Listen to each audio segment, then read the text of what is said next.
Alright, I'm going to do a lesson right now and show you how to recreate the grass area in front of the door so that when you open this door up, when you take the center portion of this door frame and erase it and put a new picture in here, this grassy area here will look more realistic if we replace the area in front of the door that we've knocked out, because when we erase down here and we have this nice little straight line across the bottom, it's not going to look very realistic if we have this straight line across the bottom that we've erased and then just drop a picture in there and have it sit in there with this nice straight bottom cutting the top of the grass off. So what we're going to do is replace the top of the grass so that when the picture is sitting inside this door frame, the picture that we've chosen, it's going to give it a much more realistic look. And then after you watch this lesson, you'll be able to watch the lesson with the shadow that extends out and will also help to make this look more realistic. So I hope that this will help you. And this is a very quick and easy thing to do here. So the first thing that I'm going to do is we're going to duplicate this layer that you see here in this menu. So I'm going to unlock this layer and now I'm going to duplicate it. So we're going to go to Layer and Duplicate and select OK, and now you can see we have a duplicate layer. What you want to make sure of is that you're working on the correct layer, and right now we want to work on this top layer here. You can select the name of this layer and change the name of the layer if you need to by double clicking on it. And so what I'm going to do right now is select this bottom layer and we're going to knock out the inside of this door frame. Alright, so let's go ahead and do that. We're going to use the polygonal lasso tool. So we're going to go ahead and knock this out. Just be to the inside edge of the door frame so that you don't get that background sky image and the other parts of the image that will be on the inside of the door if you don't get them. And then we're just going to select this and you can see the crawling ants. And so I've selected this area. I'm telling the computer I'm going to do something with this area, and now I'm going to select my eraser tool and simply click, and I'm going to drag through here and erase. However, I'm going to turn off this eyeball here because this is on top of the layer that I'm working on, so you can't really see that I'm erasing because it's on top. So what I'm going to do is sit here and erase, and I'm going to go ahead and finish this so that you can see it. Now what I'm going to do is I'm going to go ahead and I'm going to replace this grassy area right down here. Okay? So I'm going to turn this eyeball back on and I'm going to turn off this eyeball and I'm going to select the upper layer.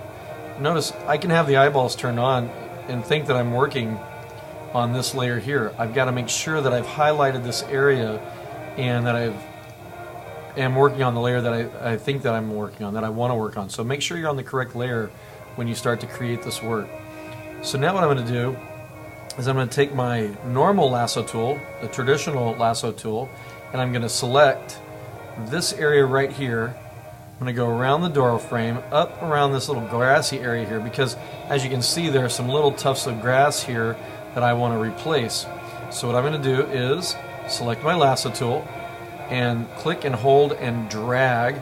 Make sure I get far enough down below the area that I erased, and then come back up. And this won't be a problem because these two images are exactly the same, they're identical, and I just want to try and get these little tufts of grass selected. Now when I use the lasso tool, you'll notice the feather at the top of this, right under where you see the edit menu, is set at 2 pixels. So make sure when you lasso here that before you start to lasso, you set your feather at 2 pixels, maybe 3 pixels.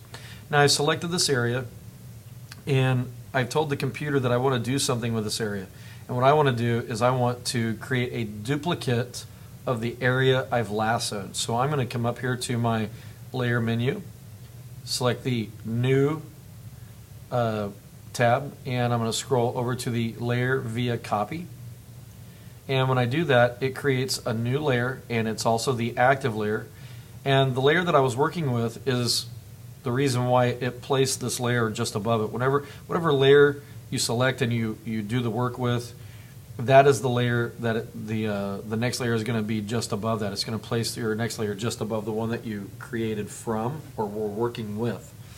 Okay, so let's turn off the eye here for this layer, and you can see the duplicate layer that I've created so that I can replace the grass area down here on the frame and the doorway that I've created here. So let's go ahead and turn this on.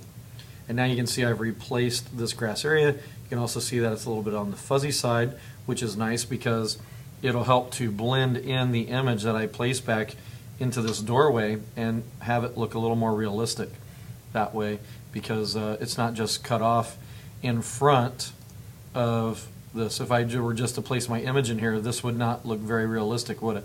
So by replacing this area in front and trying to select these little tufts of grass that stick up, it makes it look a little more realistic when we have to walk through it. This grass, if we were to walk through it in real life, we'd probably actually see it like that. Okay? So what I'm going to do now is I'm going to get rid of this layer here, and I'm going to make sure that that doesn't affect me later on, so I just remove it, and so I don't get confused and work with it by accident next time. Now what I'm going to do is I'm going to open an image that I've saved earlier, and I want to place my other images in this picture so that I can use it as a drop image and drop it into this picture so that it looks a little more realistic, like we're walking into the picture. Okay, and so what we're going to do here is make sure that the image that we drop in is properly sized and placed in. Okay, so I'm going to open this up in Photoshop, and what I'm going to do now is I'm going to replace this center image here, and so I'm going to select my move tool, select the image that I want to move, and I'm going to drag it and drop it right on top of the image I'm working with.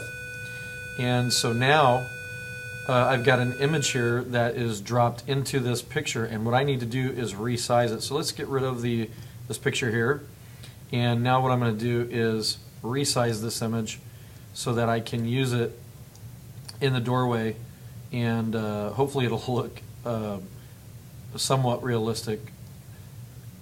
And you can see right now that it's sitting on top of the door frame.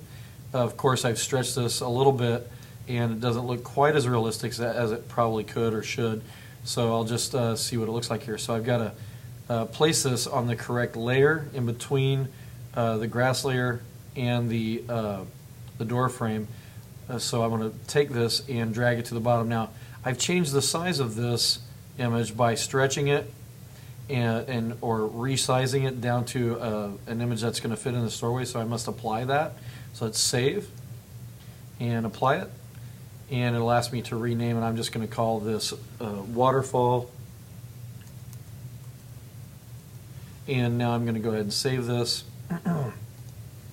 And now I can move this layer to the bottom of my palette, and you can see it's now dropped in behind the image, and I'll take off the show transform, and you can see how it is now behind this nice little grassy tuft area, and it looks a little more realistic. This probably isn't the best picture that I could have chosen, but at least you can see the steps I used. Now if you'll go and follow the steps to put in a drop shadow, you'll see how to add a shadow to this and make it look even more realistic. Hope this was a good lesson for you. Email me if you need any help, and or come and talk to me in class and I can show you this. If you follow the steps of this, I'm sure you'll find this lesson pretty helpful and easy to use. Okay? All right, good luck to you, and I hope you found this fun and easy to do.